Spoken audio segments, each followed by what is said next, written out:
और आपको मालूम है भारत के बारे में बहुत बड़ी रोचक जानकारी ये है कि दुनिया के सारे धर्मों की जड़ भारत से ही शुरू हुई है और भारत में ही है। सारे धर्मों की जड़ भारत में ही है। कोई देश ये नहीं कह सकता कि हमने ये धर्म यहाँ से शुरू किया, हमने ये धर्म वहाँ से शुरू किया, क्योंकि मूल तत्व जो है वो हमारे पास है। चनहुदड़ो सभ्यता, सिंधु घाटी सभ्यता, नर्मदा घाटी सभ्यता।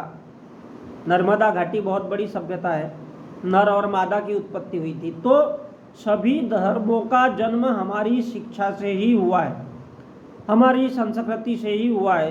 तो अगर पराविद्या देखे, अपरा विद्या में देखे तो प्रचंड भंडार है जो भारत ने दिया और हमारे हिंदू धर्म ने दिया। तो गौरव से कहिए, अभिमान से कहिए, बर्फ का आविष्कार हिंदू धर्म ने किया, स्टील का आविष्कार हिंदू धर्म के कारण हुआ, खगोल शास्त्र का अध्ययन दुनिया को हमने दिया, गणित में नंबर हमने दिया।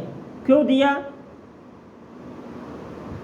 जो ये मंदिर में दौड़ लगाते हैं ना बड़े बड़े साधु संत सन्यासी, इन्होंने ही खगोल विज्ञान का आविष्कार किया है, स्टील का आविष्कार इन्होंने ही किया है, बर्फ का आविष्कार इन्होंने ही किया है, वर्गमूल का, धनमूल का आविष्कार इस देश में ही हुआ है, बाइक, कार, मोबाइल का आविष्कार दुनिया को हिंदू धर्म ने ही दिया।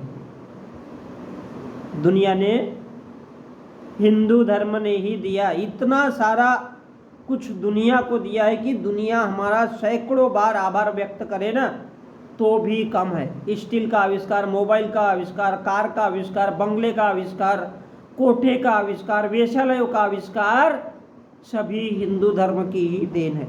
बड़े बड़े ऋषि मुनियों ने कंप्यूटर बनाए, हवाई जहाज बनाए, मोबाइल बनाए, हैंडसेट बनाया, टीवी बनाया, बस बनाया, लैपटॉप बनाया और बड़े बड़े महात्मा साधु संतों ने इन सब वस्तुओं की खोज की। और इसलिए इस देश में हिंदू होने पर हमको गर्व तो होना ही चाहिए। दुनिया के देश कभी कोई आविष्कार नहीं कर सकते। आविष्कार करने की जो गांड में गू होता है ना वो तो केवल हिंदुओं में ही होता है, बड़े बड़े साधु संतों में ही होता है, ईश्वर में ही होता है। ईश्वरों ने खोज की।